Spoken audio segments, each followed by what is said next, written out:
Hello दोस्तों, कैसे हैं आप लोग। आइए हम लोग इस क्वेश्चन को देखते हैं। यहाँ पर देखना, कह रहे identify which is a function. कह रहे इसमें आप चेक करिए कौन सा जो है फंक्शन है। जब भी आपको फंक्शन को चेक करना है, ये हमारा दिया हुआ फंक्शन है कि नहीं है, आप यार उसका डोमेन पता करो। ऐसे डोमेन ढूंढ कर लाओ कि जिसके लिए आपका ओवरऑल फंक्शन क्या हो, रियल और डिफाइन हो। अगर ऐसा हो गया तो ये हमारा फंक्शन होगा, otherwise it is not a function. Okay, आप जो भी डोमेन लेके आ रहे हो उसके लिए हमारा ओवरऑल फंक्शन क्या होना चाहिए, रियल और डिफाइन होना चाहिए बस। अगर ऐसा डोमेन आप खोजने में पॉसिबल रहे तो आपकी जो मशीन है, जो फंक्शन है, वो फंक्शन कहलाने लायक है, नहीं तो नहीं है। यहां पर देखना, अगर हम इसकी बात करें, जैसे फर्स्ट ये जो हमें दिया गया है एक्सप्रेशन फर्स्ट हमारा, अगर हम इसको चेक करें कि ये फंक्शन है कि नहीं है, तो सिंपल सी बात है कि हम चेक करते हैं क्या इसका डोमेन, जो भी फंक्शन हमारा है, क्या उसके लिए ये सुटेबल कोई डोमेन इसका पॉसिबल है। अगर हमें कोई ये फाइनाइट डोमेन में फाइनाइट आउटपुट या फाइनाइट रिजल्ट दे रहा होगा तो ये हमारा फंक्शन है, और अगर नहीं दे रहा होगा तो ये हमारा फंक्शन नहीं है। ये चेक करते हैं। पहला तो ये वन अपान करके समथिंग समथिंग लिखा है, इसका मतलब ये हमारा कैसा फंक्शन है, ये हमारा रेशनल टाइप का फंक्शन है। ठीक है, रेशनल नहीं कर सकते क्योंकि वो पॉलिनोमियल अपॉन पॉलिनोमियल होता है। रेशनल टाइप का फंक्शन है, सिंपल समझो यार, वन अपॉन करके समथिंग फंक्शन दिया गया है। तो इसको अगर हमें फंक्शन बनाना ही है तो ये जो नीचे वाला फंक्शन है कि कभी हमें जीरो रिजल्ट ना दे। हमें x की ऐसी पॉसिबल वैल्यू खोजना है जिसके लिए ये नीचे वाला फंक्शन कभी हमें जीरो आउटपुट ना दे, अन्यथा वन अपॉन जीरो ये फंक्शन हमारा क्या हो जाएगा, अनडिफाइंड हो जाएगा, ये फंक्शन बनेगा ही। तो आओ चेक करते हैं। यानी कि ये जो डिनोमिनेटर पार्ट में लिखा गया है ये क्या होना चाहिए, डजंट इक्वल टू जीरो होना चाहिए। ये पहली बात आप इसे ध्यान दीजिए। और सबसे बड़ी बात है कि यहाँ पर हम आपको बता दें कि ये जो लिखा हुआ है करली ब्रैकेट ऑफ x, ये यहाँ पर जो है फ्रैक्शनल पार्ट को डिनोट कर रहा है। किसको डिनोट कर रहा है, फ्रैक्शनल पार्ट को, फ्रैक्शनल पार्ट को।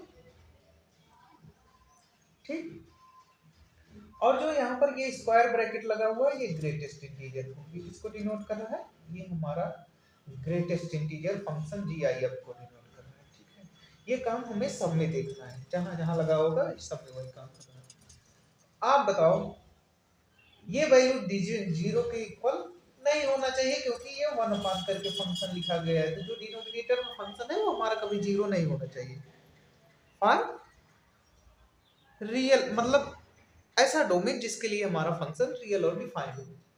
तो एक काम तो ये हो गया। दूसरा, ये जो लॉगरिथम फंक्शन, ये जो लॉग के अंदर वैल्यू या एक्सप्रेशन जो भी लिखा गया है ये क्या होना चाहिए, ग्रेटर देन जीरो होना चाहिए। Means this value must be greater than zero. क्योंकि लॉग क्या कहता है, कहता है भाई हमारे अंदर जो है सारे रियल पॉजिटिव इनपुट ही आप इंटर कर सकते हैं, रियल निगेटिव के लिए हमारे पास कोई जगह नहीं है। ठीक, यानी कि ये पॉजिटिव होना चाहिए। आप पहले दूर दूर सोचने से अच्छा है पहले आप यहाँ पर ध्यान दें, यहीं पर ध्यान दें, अभी तुरंत पता चल जाएगा। आपको पता है ये जो हमारा फ्रैक्शनल पार्ट फंक्शन होता है वो आल में जीरो से लेके वन के बीच में होता है, हमेशा जीरो से लेके वन के बीच में ही आउटपुट जनरेट करता है।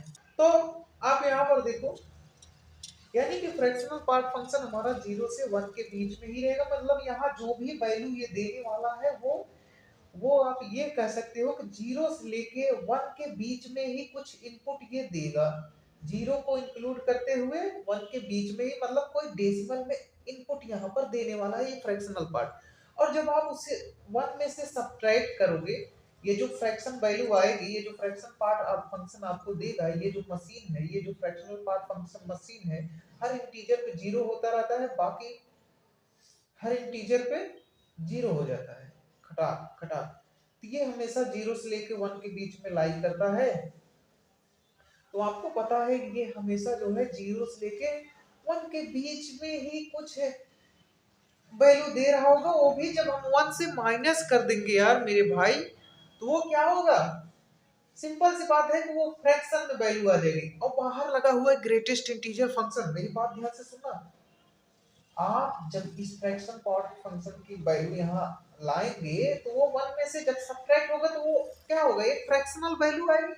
फ्रैक्शनल वैल्यू मतलब ये हो गया कि वो 0 से लेके 1 के बीच में कहीं लाई कर रहा होगा, 0 से लेके कहीं 1 के बीच में लाई कर रहा होगा। और बाहर से ये लगे हुए ग्रेटेस्ट इंटीजर जी, ये उठा उठा के इसको 0 पे पटक देंगे, बार बार 0 दे रहे होंगे बार बार। मतलब ये x कुछ भी आ जाए मेरे दोस्त, कुछ भी आ जाए, यहाँ तक कि x अगर इंटीजर डाल दिए तो आप यहाँ पर ये क्या दे देगा, 0। 1 माइनस 0 क्या आ जाएगा, 1।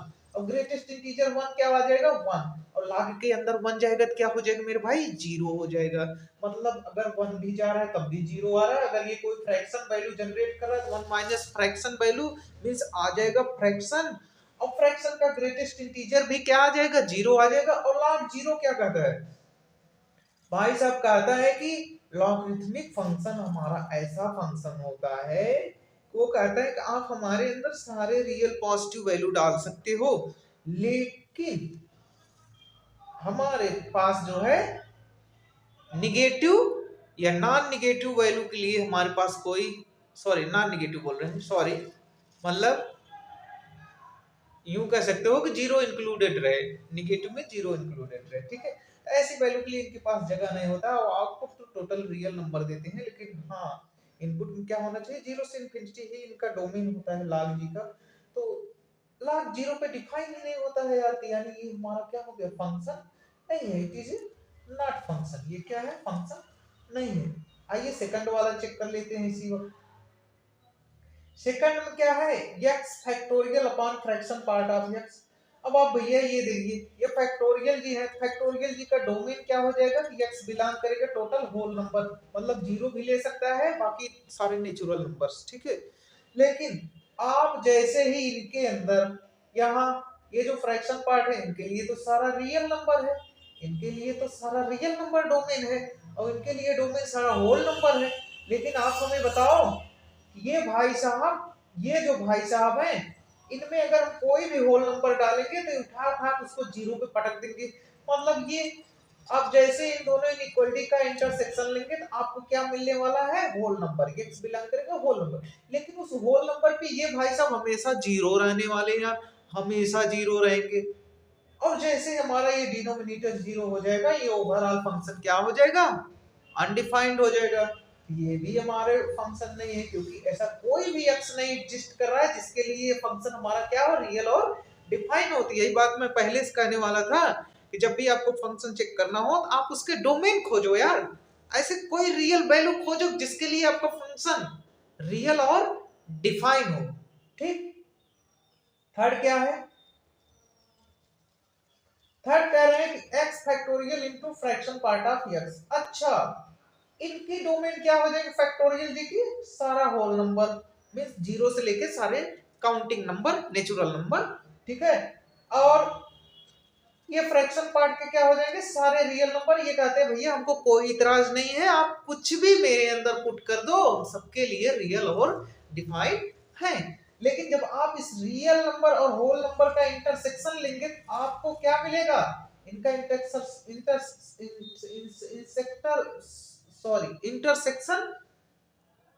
होल नंबर होगा, ठीक। अच्छा, लेकिन चलिए भैया यहाँ पर हमें कुछ तो पता चला कि इनका इंटरसेक्शन हमें एक होल नंबर मिल रहा है, और इस होल नंबर पे ये भी डिफाइन है, ये भी।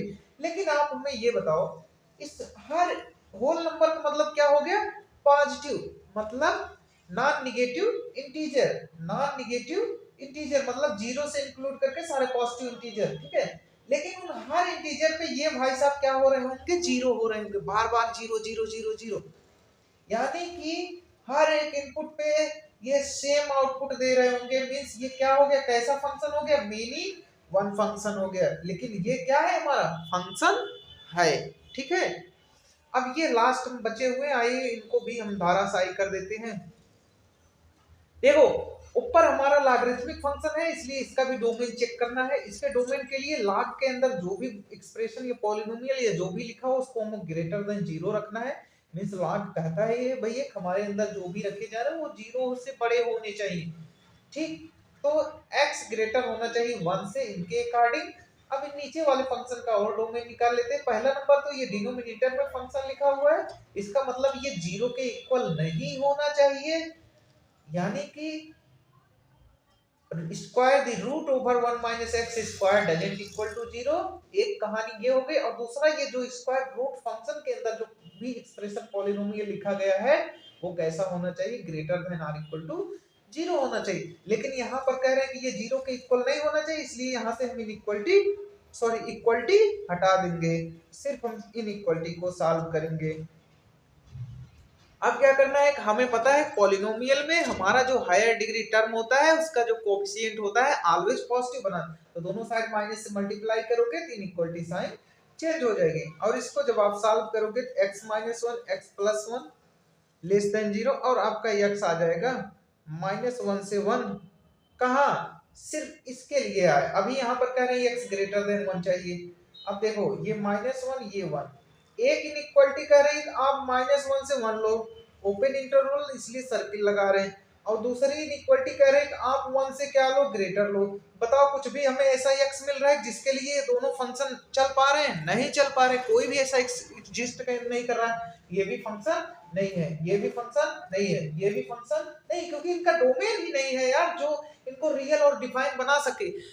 बात इसी पे खत्म। लेकिन ये भाई साहब फंक्शन है क्योंकि इनका जो ये इनपुट है उसमें ये जो है फंक्शन की तरह काम कर रहे हैं।